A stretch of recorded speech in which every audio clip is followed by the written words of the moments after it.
Refutação à intercessão dos santos. João Calvino. A intercessão dos santos não é ensinada pelas Escrituras. Tal intercessão desonra ao Pai e ao Filho. No que concerne aos santos que morreram e vivem com Cristo, se lhe atribuímos alguma oração, não imaginemos que há outro modo de orar a Deus senão através de Cristo, que é o único caminho, nem suponhamos que as suas orações sejam aceitas por Deus em nome de alguém além do próprio Cristo. Sendo assim, a Escritura nos aparta de todos os demais para que nos remetamos somente a Cristo, porque o Pai Celestial quer reunir todas as coisas nele, e seria grande estupidez, para não dizer loucura, pretender ter acesso à entrada a ele por meio deles, e que nós apartássemos daquele sem o qual nem eles mesmos teriam acesso. E quem pode negar que isso vem se fazendo há muitos anos e que atualmente se pratica onde quer que reina o pasmo? Para obterem o favor de Deus, eles colocam-se diante dos méritos dos santos, invocam a Deus em seu nome sem fazer de ordinário menção a Cristo. Não é isto, pergunto eu, transferir a eles o ofício da intercessão exclusiva, o qual já provamos convém somente a Cristo? Além disso, quem, seja anjo ou demônio, lhes revelou jamais a nenhum deles, nem sequer uma só palavra dessa intercessão dos santos que eles forjam, porque na Escritura não se faz menção alguma. Que razão tiveram, pois, para inventar tal ficção? Certamente, quando o engenho do homem busca socorros que não estão conformes com a palavra de Deus, bem às claras descobre sua desconfiança. E se chama como testemunha a consciência daqueles que se apoiam na intercessão dos santos, veremos que isso vem unicamente de que estão perplexos, como se Cristo lhes fosse insuficiente ou muito severo.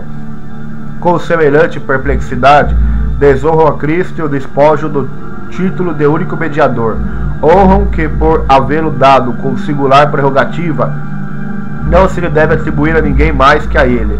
Desta maneira obscurece a glória do seu nascimento, anulam sua cruz e, enfim, o despojam da honra de quando fez e padeceu, porque tudo ele tem que seja reconhecido como único mediador. Ao mesmo tempo, tem em conta a vontade de Deus, que lhe demonstra ser um pai para eles, porque Deus não é seu pai se não reconhecerem a Cristo como irmão, o qual claramente negam-se, não estimam que Cristo os ama com amor fraterno e tão terno como não pode haver outro no mundo. Por isso, singularmente, nos apresenta a Escritura, a ele nos envia e nele se estabelece. Ele, diz Ambrósio, é nossa boca, com o qual falamos ao Pai, nossos olhos com os que vemos ao Pai, nossa mão direita com o qual oferecemos ao Pai. Se ele não intercedesse, nem nós, nem ninguém de quantos santos existe teriam acesso a Deus. Se defende alegando que quantas orações fazem suas igrejas terminam que sejam aceitas a Deus por Jesus Cristo nosso Senhor. É esse o refúgio muito frívolo, porque não menos se profana a intercessão de Cristo ao confundi-los com as orações e méritos dos mortos, que se a deixasse completamente omitida e não fizesse menção senão destes. Além disso, em todas as litanias, hinos e prosas engrandecem o quanto podem os santos e não fazem menção alguma de Cristo. Os que defendem a intercessão dos santos levam consigo numerosos erros e superstições. O desvario chegou tão longe que neles podemos contemplar a propriedade e natureza da superstição, a qual, uma vez que se desmanda, não cessa a correr sem limite, porque desde que puseram sua atenção na intercessão dos santos, pouco a pouco foram dando a cada um deles sua tarefa particular, de forma que, segundo a diversidade dos assuntos, ora põe a um, ora a outro, como intercessor. Desse modo, cada um elege o seu próprio santo, pondo-se sobre seu patrocínio, como se os santos fossem deuses tutelares, e erigiram tantos deuses quanto são as cidades, coisa que o profeta reprovava aos israelitas, Jeremias 2:28. Senão, tantas quanto são as pessoas que existem, porque cada qual tem o seu.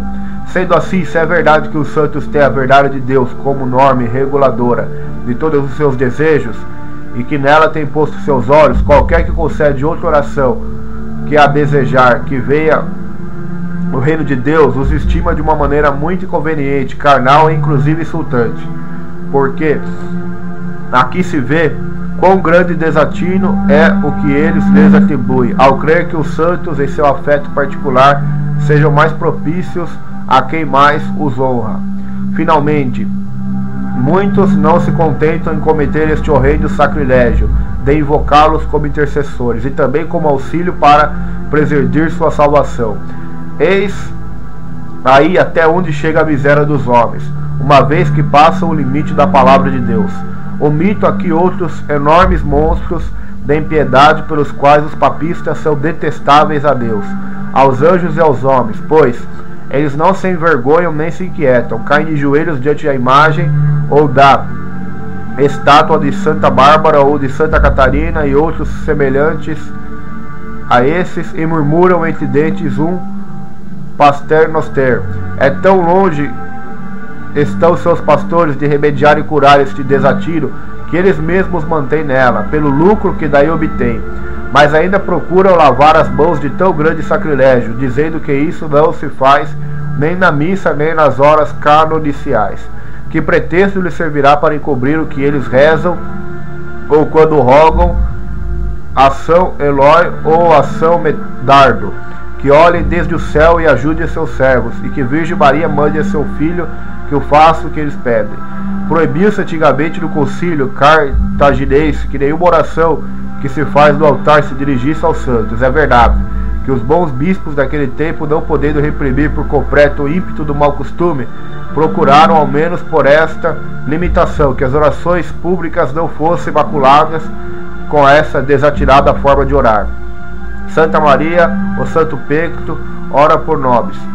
Mas a diabólica inoportunidade dos demais foi tanta que não há dúvidas em atribuir a um ou ao outro dos mortos o que é próprio de Deus e de Jesus Cristo. Na palavra de João Calvino, refutação e intercessão dos santos.